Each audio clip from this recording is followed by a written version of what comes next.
नईम खान साहब, ये भी बताइएगा कि एफबीआर को सेक्शन 114C मुतारफ करवाने की जरूरत क्यों महसूस हुई? इससे पहले भी हमने पिछले साल भी डिस्कस किया था सेक्शन 111 को, जिस जगह पे आपने एलिजिबल और इन एलिजिबल पर्सन और प्रॉपर सोर्स का सारा डेफिनेशन थी, उसको हमने स्टडी किया। उसके साथ ये था कि एक चीज को एड्रेस करना मैं समझता हूँ बहुत जरूरी था। वो ये था कि अगर एक बंदा जो कि रिटर्न फाइल नहीं कर रहा, क्योंकि आपने डेफिनेशन में ये लिखा कि अगर कोई बंदा रिटर्न फाइल करेगा तो वो एलिजिबल पर्सन है, और अगर कोई रिटर्न फाइल नहीं करेगा तो वो इन एलिजिबल पर्सन है। और उसके साथ अगर वो बंदा चाहता है कि मैंने कोई प्रॉपर्टी परचेज करनी है तो उसके पास एक उतना सफिशिएंट सोर्स होना चाहिए। अब इसके पैरेलल एक चीज थी जिसको एफबीआर के लिए एड्रेस करना जरूरी था, और मैं समझता हूँ कि उन्होंने सेक्शन 114C को इंसर्ट करके वो किया है। अब कुछ दोस्तों की इंटरप्रिटेशन को मैं सुन रहा था, इवन के एक ट्रेड बॉडीज के कोई लीडर थे, कोई रिप्रेजेंटेटिव थे, वो भी इसको गलत इंटरप्रेट कर रहे थे।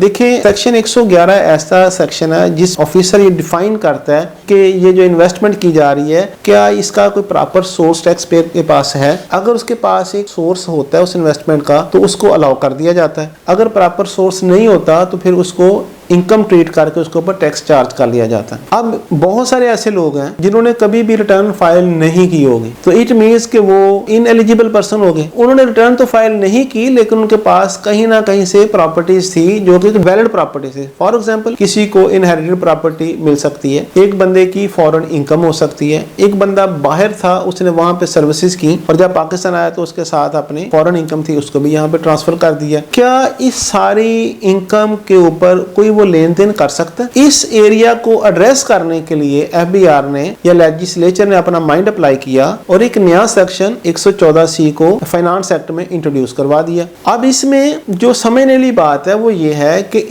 फिर लेजिस्लेचर ने साथ एक 15 स्केड्यूल को भी इंसर्ट किया। वहां पे उन्होंने एक लिमिट लगा दी, कैप लगा दिया। वो चीज क्या थी? वो ये थी कि मार्केट में अगर कोई बंदा रिटर्न फाइल नहीं करता, उसका स्टेटस इनएलिजिबल पर्सन है वो, तो ये नहीं हो सकता कि वो बेतहाशा अपनी ट्रांजैक्शंस कर ले। उन्होंने एक लिमिट लगा दी कि भाई अगर वो प्रॉपर्टी परचेज करना चाहेगा तो उसकी लिमिट इतनी होगी, वो गाड़ी परचेज कर सकता है। अगर उसके बैंक में पैसे डिपॉजिट्स हैं तो वहां से वो निकलवा सकता है। अब इसको उन्होंने एक लिमिटाइज किया है, लिमिट्स लगा दी है कि भाई अगर चाहता है कि मैंने गाड़ी खरीदनी है, वो बंदे ने रिटर्न फाइल नहीं की तो वो फिर 7 मिलियन से ज्यादा की गाड़ी नहीं खरीद सकता। इस तरह उन्होंने कह दिया कि अगर कोई बंदा कहता है कि मैंने कोई प्रॉपर्टी परचेज करनी है, लेजिस्लेचर ने कहा कि नहीं भी आप 100 मिलियन से ऊपर की प्रॉपर्टी नहीं खरीद सकेंगे। इस तरह उन्होंने जो शेयर्स थे, इनकी प्रॉपर्टीज थी, उनके ऊपर भी उन्होंने कैप लगा दिया। कैश विदड्रॉल के ऊपर उन्होंने कह दिया आप 10 करोड़ से ज्यादा का बिजनेस नहीं कर सकते, कैश विदड्रॉ नहीं कर सकते। तो इसका मतलब ये नहीं है कि वो ब्लैक मनी को रोटेट कर सकता है। यहाँ पे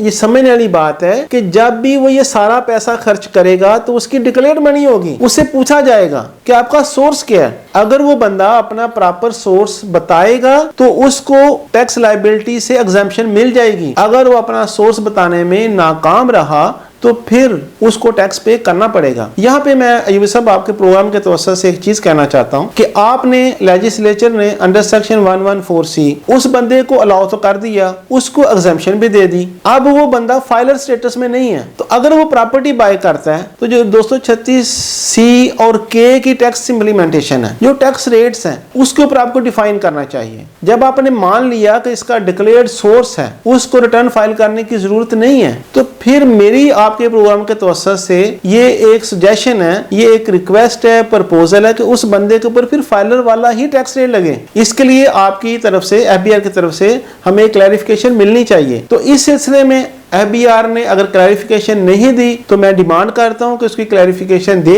अगर इस तरह का कोई बंदा जो अपना सोर्स वेरीफाई करवाता है कमिश्नर के पास, या उसका जो भी आपने एक एसओपी डिफाइन करना है वो कर दे, तो फिर उसके ऊपर जो टैक्स रेट है वो वही लगे। अगर आप ये नहीं करेंगे, वो लोग जिनके पास एक्चुअली सोर्स भी होगा वो जस्ट अपने आप को फाइलर स्टेटस लेने के लिए या एलिजिबल पर्सन डिक्लेयर करने के लिए अपने नील की रिटर्न फाइल कर देंगे, जिससे आपका जो डेटाबेस है वो आपको गलत इंफॉर्मेशन प्रोवाइड करेगा। आप कहेंगे कि भाई हमारे पास इतने रिटर्न फाइलर वाले लोग आ गए, जबकि एक्चुअली ऐसा नहीं होगा। माजी में भी हमने आपको यही प्रपोजल दी हैं, यही आपने के साथ हमने अपनी इंफॉर्मेशन शेयर की है कि आप कहते हैं कि हमारे इतने एनटीएन होल्डर हो गए हैं, इतने लोगों ने रिटर्न फाइल कर दी है, तो वो सारे के सारे रिटर्न फाइल करने वाले टैक्स पेयर नहीं होते। वो इसी वजह वजह से अपनी रिटर्न फाइल करते हैं। तो जो आपने एक अच्छा काम किया 114 सेक्शन को 50 स्केड्यूल को इंट्रोड्यूस करवा के, इसके साथ एक क्लैरिफिकेशन भी आप दे दें कि जब भी वो प्रॉपर्टी परचेज करेंगे, बैंक से कैश विदड्रॉ करेंगे, तो उनको फाइलर वाला ही स्टेटस मिलेगा। देखिए प्रोग्राम टैक्स और अफजल अयूबी के साथ।